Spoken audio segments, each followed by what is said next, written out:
madaxweynaha Puntland madaxweynaha Galmudug madaxweynaha Koonfur Galbeed madaxweynaha Jubbaland iyo madaxweynaha Jamhuuriyadda Federaalka ee Soomaaliya dabcan waa wajiyo siyaasadeed ama ciyaarta siyaasadda dhowr jeer ku kala tagay dadka madasha wada fadhiyay dhamaan ma wada ahayn dad fadhiga ku wada faraxsan balse danaha Soomaaliya iyo danaha siyaasadeed ayaa ku wada hayay sida darteed madashu waxay u muuqatay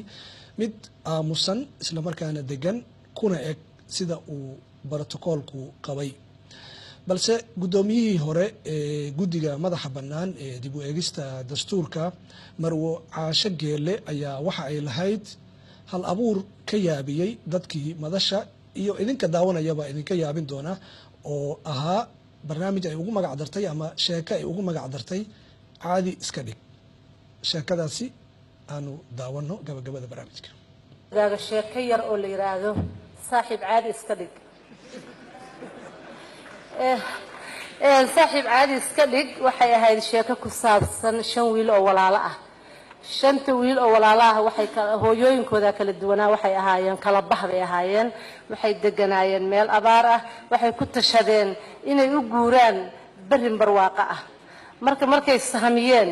baa waxa u yeeray hooyooyinkood mid walba dhabarku ka taabtay wuxuu ku yiri hooyo meesha loo guuri doono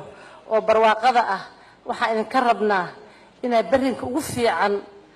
aad muxuu ahaay noo sahamisaan waxaana waliba idin leeyahay bitro hooyo barinkaas waa inuu 4 shuruudood lahaada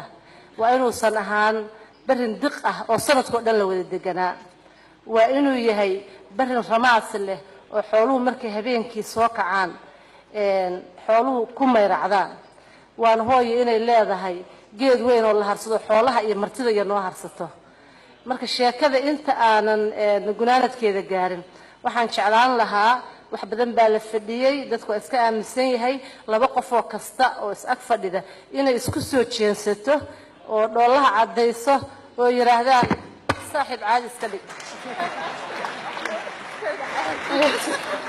saaxiib caadi iska dhig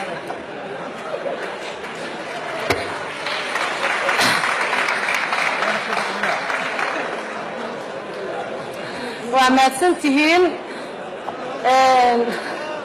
أرجع ميكروفون كنا نكشف مدحون الشريف حسن مدحون عبد الولي عادي اسكما دقيقولي